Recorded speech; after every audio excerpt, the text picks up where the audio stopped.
A thick fog had settled over Seven Hill, as if someone had quietly draped a gray veil over the town and asked not to disturb anyone. The morning dissolved into the damp air. Long silver ribbons lay on the roads. Cars crawled slower than usual, and the yellow linden leaves near Allison Reeves' house whispered among themselves like witnesses trying to forget what they had said. To an outsider, it was just another gray October day. School buses, coffee shops, waiters rushing to breakfast. For Allison, none of it mattered. Her inner world had shrunk to a single point: Lily. She remembered that day with endless precision, like a comma stuck in her breath. The morning had begun as usual.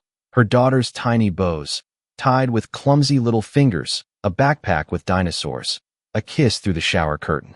Lily had laughed as she threw on her jacket, and that sound, high, weightless, Allison had thought would live in her head forever. She kissed her daughter, locked the door, and returned to the car to make it to her meeting. Just for an hour, she thought, to drop off one contract and be back with her. No one knew that hour would stretch into a nightmare that day. The cars on the highway breathed cold. Allison heard her phone vibrate beneath the thin rustle of rain. A call from the school.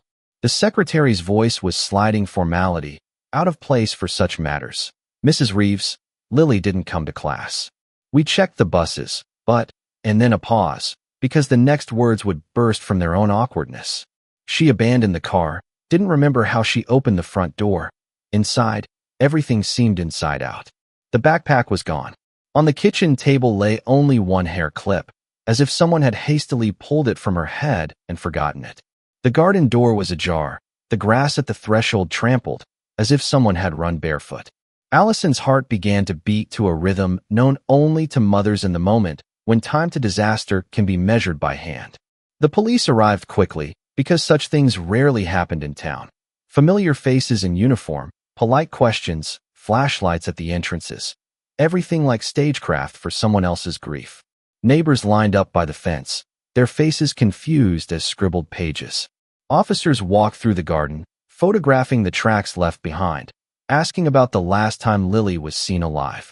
Allison sat on the steps, holding that same backpack, empty, but smelling of her daughter, and listened to the emptiness ringing in her ears. And then, like a blow, after 2 days, a photograph flashed on the news. Allison's house on the fire line, night flames devouring boards and memory. Fire trucks, faces lit by sirens. In the background, screams, people shouting not from the cold, but from the feeling that the world had cracked. The neighbor who usually brought cookies on Sundays said quietly, "I'm sorry," and her voice crumbled, because the word fire paired with child, for most people conjured an iron, inexorable conclusion. The tragedy had happened. When rescuers combed through the charred rooms, among the black embers they found fragments of toys, scraps of fabric, and documents, which were then placed in a bag as evidence. Found. The official conclusion arrived dryly, matter-of-factly. Victim, Lily Reeves. Preliminary cause of death, thermal injuries. The image broadcast on TV was meticulously neat. Mournful faces, mountains of black bouquets, a framed photo of the girl. The town froze in collective shock and an unexpected relief. The relief of those who accepted the version, because to accept it was to regain control of their lives, to feel the illusion of order again. Allison watched it all on TV, but inside her, instead of calm, only despair took root, sharp as a root. For 3 nights in a row, she came to the garden and stood there, listening to the forest, where the grass met the dirt road.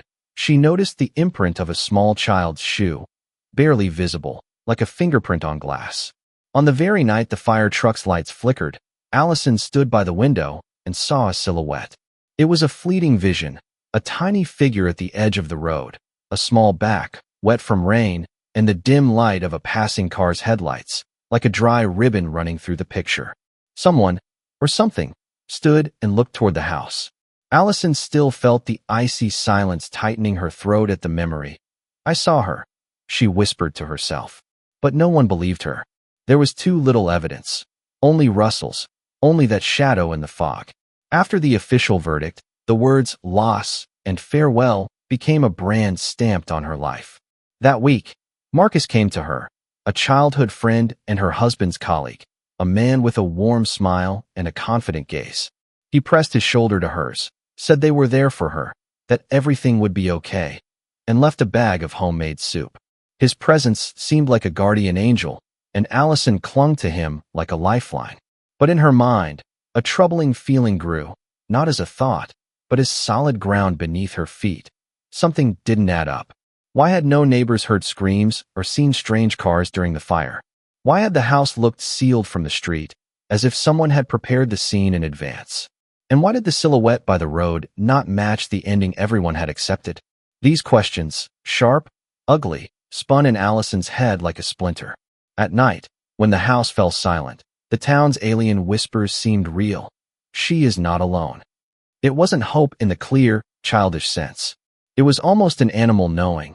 Lily might be near. She felt it with her whole body, not with logic, but with a mother's instinct that did not recognize official conclusions or legal red tape. Allison got up, put on her wet shoes, and walked toward the dirt road. The fog tickled her face, and in every tiny drop, only one thing was reflected: her daughter. The night's silence held a secret, but it did not embrace her. It was hostile, like a web through which nothing could be pushed without a sting. The town slept, and Allison crept along, stepping on the trail that seemed to have been left by fear itself. She stopped where she had once seen the shadow, and looked up. Nothing but emptiness. But something lingered in the air, like the scent of something that had been there. Her heart pounded, and in that pounding, resolve was born. If the official voices closed the door of truth, she would be the one to open it again. Even if it meant she would be alone in fighting what the whole town had already accepted as truth. It was with this, almost painful, resolve that their story began, with a small spark that could either die out in the rain of public opinion or be reborn as a fire that would burn away the lies. Allison placed her palm on the cold ground by the road, as if she could still feel her daughter's traces. She whispered into the void, "Lily, if you're waiting, I'll come for you." And the fog seemed to answer with a rustle, which she mistakenly took as a yes. A week passed. Sunbeams barely pierced the thick clouds, as if someone above had decided the day should remain half dark. Allison tried to live, or at least, that's how it looked from the outside. Coffee in a paper cup, short phrases with colleagues, formal smiles. But inside, everything rang with emptiness, as if someone had pulled out her heart and left only a hollow echo. Sometimes she thought she heard footsteps in the hallway, quiet, barely perceptible, almost childlike. Every time she turned, there was no one there. And yet the feeling that the house no longer belonged to her did not leave. It had become alien, too quiet, too attentive. Marcus came often, too often. His presence, first a comfort, became something sticky. He appeared unannounced, brought groceries, pretended to care, but in his gaze something slid out of place. One evening, he came with dinner, without asking if she was hungry. "You need to eat," he said softly, as if dictating rules. Allison thanked him, closed the door, and felt an unpleasant tightness under her ribs, as if there was something alien in that caring gesture. She began to remember. Marcus knew that she and Lily were always home after school. He knew their routine. He knew Allison rarely stayed late at work. He had been close that day, too close. At night, the house whispered again. Allison lay still, listening. These were not the steps of an adult, too light. They sounded almost childishly careful, as if tiny feet were sliding across the floor. She held her breath, her body turning to stone, and then, a quiet click of the bathroom door. Her heart beat so hard that her fingers vibrated. Allison slowly got up, stepping on the cold floor with bare feet, and felt a shiver. The bathroom door was ajar. The strip of light beneath it seemed alive. She reached for the handle, and at that moment, the light went out. The world seemed to hold its breath. Allison hastily turned on the hallway light, flung open the door, and saw only mirrors reflecting her pale face and empty eyes. The bathtub was dry, the floor clean, but something had changed. On the sink lay a tiny hair tie, just like the one Lily used to wear. She could have sworn it hadn't been there before. The police dismissed it. "Grief creates phantoms," said the officer, not even looking up. "The authorities have already decided everything. You need to let go." The word, "let go," struck her harder than the reports and certificates. They wanted her to accept it, to become a shadow of herself. But Allison already understood. The truth was not in the documents, but in something much darker. In the evening, she found a child's dusty footprint on the stairs. Small, clear, as if someone had walked barefoot. She ran her finger over it, and the dust crumbled, as if the print was fresh. Her heart lurched, and for the first time, a thought was born in her that would haunt her, chase her at night, change her breath, torment her mind. If Lily had been here, someone had brought her home. Someone knew she would return at the very moment the house became a dark symbol of her pain. As if everything, the fire, the conclusion, the mourning, was not an accident, but someone's carefully planned script. That night, Allison did not sleep a wink. She lay in the dark, staring at the ceiling, waiting for the house to give another sign. There was a strange feeling that the walls were breathing with her. Every rustle seemed like a step, every creak, a presence. And sometime after 2 in the morning, the silence became too thick, so dense that it seemed. Take a deeper breath, and it would start pressing on her chest. And then a sound came, barely audible, but absolutely real. A click, just like before, in the bathroom. Allison cautiously got up, not turning on the light, and went into the hallway. The house was drowned in darkness, but somewhere below a faint light flickered, as if someone had lit a flashlight or a phone screen was glowing downstairs. She approached the railing and looked down. There was indeed light in the living room, moving, as if the source was in someone's hands. Her heart beat so loudly it seemed it would give her away. She heard quiet words. First one, then another, as if someone was talking to a child. Shoo, just be quiet, sweetheart. Everything's okay. Allison's breath caught. She recognized that voice. Marcus. He was in her house, in the middle of the night, whispering, as if lulling someone to sleep. Allison felt her legs give way, but forced herself to slowly descend. 1 step. 2. She approached the source of light, and the voice became clearer. That's right, quiet. No one should know. We promised, didn't we? She got closer, and at that moment Marcus turned, as if he had felt her gaze on his skin. She saw something small in his hands, and her heart stopped. It was a child's sweater. Lily's, the very one that had been missing with her. Marcus didn't even try to hide it. He looked at Allison as if he had been waiting for her to appear. You shouldn't be here, he said, too calmly. This is my house, she whispered. Marcus slowly stood up, stepping toward her. In his eyes there was no pain, no support, no sympathy, only dark obsession. You're wrong, Allison. This house has always been mine. You just lived in it. Her lips trembled. Where is Lily? Marcus stopped right in front of her. His face, calm, almost emotionless. Where she should be. He spoke quietly, but each word cut into her consciousness with icy pain. Allison took a step back, realizing. He was not a random neighbor, not a friendly helper. He was something much bigger, an invisible shadow that had lived beside her all this time. All his life he had been building a script, and she had thought she was living her own life. And suddenly, from the darkness of the living room, a sound came, a child's breath. Quiet, short, alive. Allison froze. She saw nothing, but knew. Someone else was in the house. Someone small. Lily, she whispered, hardly believing her own words. And in the darkness, something barely moved. The answer was a barely audible whisper. Mom. Allison took a step forward and felt everything inside her crumble. Her mind refused to accept what she had heard. It couldn't be her daughter's whisper. It couldn't. But every cell in her body screamed. Yes, it was her voice. The room became too quiet. Marcus stood a little apart, not approaching, as if watching an experiment yield its first results. A strange, almost triumphant look appeared in his eyes. Where is she? Allison's voice trembled, as if she were not speaking words, but breathing that was about to break. Marcus did not answer. He just smiled, but this smile belonged to a man who had finally waited for the right moment. There, he said. Allison's breath caught. Where? He smiled, but this smile belonged to a man who had finally gotten what he wanted. Where she lives now. At that moment, the house made another sound, a quiet, barely audible one, as if small feet had quickly run across the floor upstairs. Allison raised her head, slowly, almost mechanically, and realized that someone was now standing upstairs. Watching, listening, waiting. Allison climbed the stairs so slowly it was as if her legs were filled with lead. Each step echoed with a hum somewhere inside her skull. She did not look back at Marcus. She couldn't. Only one question pounded in her head, pushing out the air. If Lily was here, why was she hiding? The darkness upstairs was thick, denser than below, as if the light, rising up the stairs, lost its strength. Along the hallway stretched doors, all closed except one, Lily's room. The door was ajar, and from that black crack came a faint child's scent, that very one that cannot be forgotten. A mix of shampoo, bubble gum, and book pages. Allison stopped at the threshold. Lily. There was no answer. But something in the room had changed. The air became denser, quieter, as if the walls were listening. Allison turned on the light and stopped.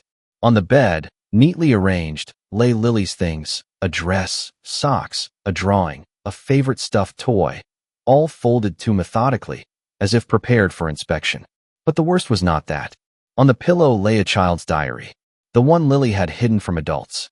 Allison sat on the edge of the bed, opened the diary, and felt a chill run down her spine. On one of the pages, written in uneven childish handwriting, was, "Mr. Marcus said I could go to him today. He said he has a secret."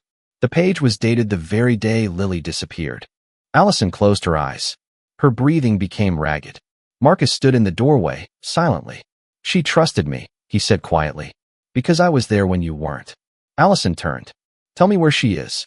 Marcus slowly approached, as if savoring every word. "Want to know the truth? Okay, but it's not what you think." He reached out and pointed to the wall, at a large mirror hanging directly opposite the bed. "Look." Allison stepped closer, but when she looked into the reflection, her heart skipped a beat. In the reflection of the room, for a second, a small figure flashed, dark, like a shadow, with long hair, and disappeared. Not behind the door, not behind Marcus. Right in the reflection. Allison recoiled. Marcus whispered softly, "She's here, but not with you." She burst out, "Where is Lily?" Marcus came closer, his voice icy. "She died, but didn't leave." He said it so calmly that the words cut through the air like a knife. "She's in this house, Allison, and she's waiting for you." Silence filled the room, and suddenly, a soft sound, as if someone small had walked across the carpet. Allison froze. Then, quiet, barely audible sobs. Childish. She turned. In the corner of the room, where the light barely reached, something small sat curled up, as if hiding, and a thin voice whispered, "Mom." Allison took a step toward the corner of the room, as if reaching for something invisible. "Lily? Is that you?" But the figure vanished, as if dissolving into the air.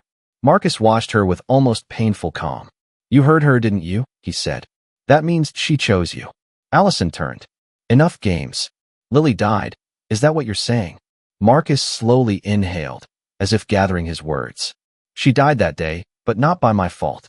He walked to the window and looked out for a second, as if checking that no one could hear them. "You left for a conference and left her alone. She was scared of the thunder, went outside, ran to find you, and..." His voice faltered. "A car. She died instantly." Allison swayed. Her heart seemed to stop. That's a lie. But something inside her broke. Because she remembered that rainy evening. Remembered how Lily was always afraid of storms. Remembered her own guilt, the one she had tried to bury. Marcus continued. "She came back. Not to the house, to us." He pointed at the mirror. "She's here. She didn't leave because you didn't let her go." Allison approached the mirror. Her reflection trembled like water. "Lily, if you're here, please. I want to hear you." Silence. And suddenly, a tiny hand touched the other side of the mirror, as if from within, and a quiet voice, barely audible. "You came back for me." Tears filled Allison's eyes. "Forgive me. I should have been there." Marcus whispered, "Tell her she can go." Allison pressed her palm to the cold glass. "Lily, you can go. You can be free. But I was afraid you'd leave," came from the depths of the mirror. "I will always be with you. Always. But you don't have to stay here." The light in the room flickered, and suddenly the mirror became as ordinary as before. No child's voices. No shadows. Just two adults and an empty room. Allison stood motionless, then whispered softly, "She's gone." Marcus lowered his head. Now yes. He wanted to say something, but Allison was already turning toward the exit. "I won't come back here," she said quietly. "And I can't live without her," Marcus said, almost inaudibly. But Allison did not answer. She went downstairs, opened the front door, and for the first time in a long time, felt the air she could breathe fully. But just at the threshold, she heard a barely audible goodbye, and could not tell, was it the wind, or a little girl who had finally